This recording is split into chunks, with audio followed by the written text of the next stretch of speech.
आज हम जैसे हो गए हैं, क्या यही हमारी नियति है या दुर्भाग्य है? जिस शहरी समाज में हम रहते हैं, क्या जीवन की पूर्ण क्षमता की खोज करना ही हमारी व्यवस्था है, या किसी ऐसे व्यक्ति की खोज करना जो हमें उस विचार तक लेकर जा सके, परम का मूलभूत विचार जिसे आप जीवन की पूर्ण क्षमता कहते हैं? यही हमारी व्यवस्था क्यों है? क्या किसी समय यह बहुत अलग था? एक आधुनिक समाज ऐसा क्यों हो गया है? कई समाज हुआ करते थे, ये संस्कृति ऐसी हुआ करती थी।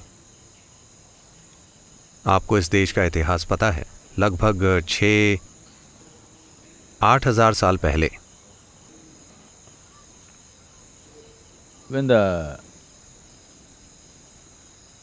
जब सबसे पहले आर्यों का हमला हुआ, जिन लोगों ने हड़प्पा और मोहनजोदारो का निर्माण किया, उनमें साफ तौर पर ऊंची बुद्धि थी। ठीक है, मुझे यकीन है कि आपने हाई स्कूल की अपनी किताबों में भी यही पढ़ा होगा। अंग्रेज़ों ने यह स्कूली किताबों में लिखा था और उन्होंने कहा हड़प्पा और मोहनजोदारो में बहुत ही व्यवस्थित गटर थे। अंग्रेज केवल इसी में रुचि रखते हैं कि वे अपने मल मूत्र को कैसे संभालते थे। उनके लिए यही मायने रखता था, क्योंकि उनकी गटर व्यवस्था इतनी बुरी थी कि वे कुल मिलाकर यही सोच पाए। उन्होंने ये क्यों नहीं सोचा कि लगभग 6000 साल पहले अगर लोगों ने ऐसे जटिल स्थान, बड़े मंदिर और चीजें बनाई तो वे कैसे लोग थे? उनकी बुद्धि कैसी थी? उनके विचार क्या थे? उनकी चेतना कैसी थी? वे किस चीज के बारे में सोचते थे?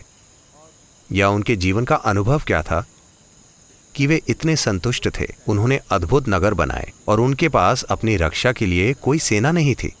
यानी वहां के लोगों की चेतना कैसी रही होगी? वे कैसे जीते थे? नहीं, उनके पास अच्छे गटर थे। आप स्कूल की किताबों में यही पढ़ते हैं, मैंने भी किताबों में यही बकवास पढ़ी थी। तो ऐसा क्यों है कि हम इंसानी अनुभव को अनदेखा कर रहे हैं और हमारी बनाई सड़कों और गटर व्यवस्थाओं पर इतना ज्यादा ध्यान दे रहे हैं? हाँ, उन चीजों की जरूरत है, लेकिन किस लिए? To make enhanced human experience, isn't it? इंसानी अनुभव को गहरा बनाने के लिए, है ना? नहीं, फिलहाल वो चीज गायब है। कोई भी इंसानी अनुभव को गहरा बनाने की बात नहीं कर रहा। इंसानी अनुभव को कैसे गहरा बनाया जाए, आज इसका मतलब यही है कि लोग फोन पर लगे रहें और सब कुछ उसी के जरिए देखें। ये बस आपको चकाचौंध कर रहा है, लेकिन ये किसी भी तरह आपके अनुभव को गहरा नहीं कर रहा। ये आपकी इंद्रियों को सुन्न कर रहा है, बस यही है। ये आपके ग्रहण बोध के साधनों को सुन्न कर रहा है। ये किसी भी तरह आपका अनुभव गहरा नहीं बना रहा। तो हम उस ओर क्यों जा रहे हैं? क्योंकि हर कोई शिक्षित हो रहा है।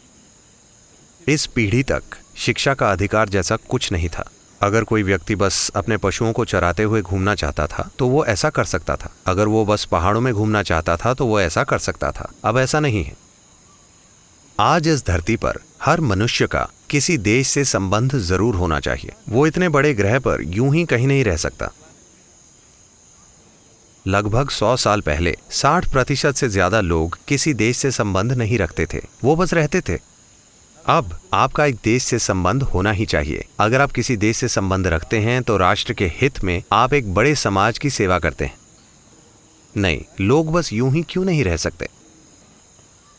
नहीं, कोई भी खुद से नहीं जी सकता। हम मानव जीवन का महत्व कम करके किसी दूसरी चीज को ज्यादा महत्वपूर्ण बना रहे हैं। नहीं, जीवन का अकेला और एकमात्र उद्देश्य ये है कि जीवन का ये टुकड़ा अपनी अंतिम संभावना तक पहुंचे। चाहे आप एक केंचुआ हो, या एक टिड्डा, या एक पक्षी, या एक पशु, या एक पेड़, या एक मनुष्य, जीवन के हर रूप का यही एकमात्र उद्देश्य है कि वो अपनी पूर्ण क्षमता तक विकसित होना चाहता है, कुछ और नहीं बनना चाहता।